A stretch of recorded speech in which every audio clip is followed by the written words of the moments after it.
JD foundation ఆధ్వర్యంలో JD foundation JD అంటే joint for development CBI మాజీ జేడీ శ్రీ వివి లక్ష్మీనారాయణ గారు మా చైర్మన్, ఆయన రిటైర్డ్ ఐపీఎస్ ఆఫీసర్.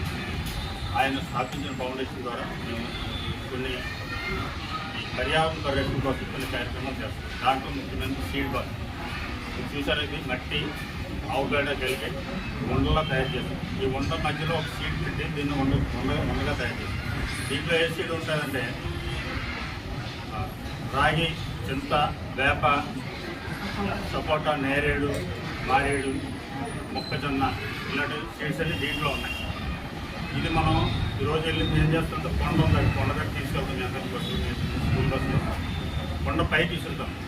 తీసుకున్న తర్వాత ఇది ఏమవుతుందంటే వర్షం పడిన తర్వాత దీంట్లోంచి విత్తనం మొలకెత్తుతుంది, ఎలా వస్తుంది. ఇది సీడ్, ఇంకోటి సీడ్. ఇది తురాయి అని, పచ్చి తురాయి అని ఒక మొక్క, ఎర్ర తురాయి అని ఒక మొక్క. ఆ సీడ్ అలా దాంట్లో పైకి వస్తుంది. అయితే మనం కొండ మీద పైకి వెళ్ళి మొక్కలు వేయలేం కదా, వేయగలమా? దానివల్ల సీడ్ బాల్ ద్వారా మనం మొక్కలు వేస్తాం. ఓకే, రేపటి నుంచి వర్షాలు పడుతుంటారు కాబట్టి ఈరోజు వేసాం అనుకోండి, వారం రోజులు దీంట్లో మొలకొచ్చి కనీసం మనం వేసిన 1000 బాక్సులు మనం ఈరోజు 3000 బాక్సులు తీసుకొచ్చి 3000 బాక్సులు కనీసం 500 మొక్కలను. ముఖ్యంగా కొండ పైన వేయడానికి కారణం ఏంటంటే మనకి కొన్ని జంతువులు ఉన్నాయి, కోతులు కానీ, కొన్ని అడవుల నుంచి కొండల ప్రాంతాల్లో ఉండవలసిన అడవుల నుంచి కిందకి వచ్చేస్తుంది. మన జనవసల్లో పెట్టారు, అవి రాకుండా అక్కడికి అక్కడ ఆహారం అందించే ఏర్పాటు మనం చేయగలిగితే అవి ఇక్కడ రాకుండా ఉంటాయి.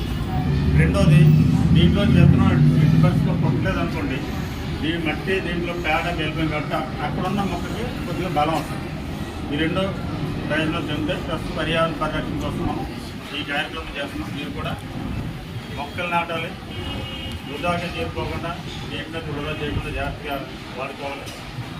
తర్వాత ప్లాస్టిక్ వాడకుండా క్లాత్ బ్యాగ్స్ వాడాలి. ఇవన్నీ పాటించాలి మనం. ఓకే, మన సమాజం కోసం, మన భవిష్యత్ తరాల కోసం, మీ కోసం మేము చేస్తున్నాం. మీరు కూడా మీ పిల్లల కోసం చేస్తున్నాం. ఓకేనా? అంటే అందరూ స్కూల్లో మాకు డిసిప్లైన్గా వచ్చి అవి ఇస్తాం, అక్కడ మేము బాల్స్ అక్కడ ఇస్తాం, అక్కడ అయితే ఓకే, అర్థమైంది కదా. సీట్ బాల్ తాలూకి థ్యాంక్ యూ.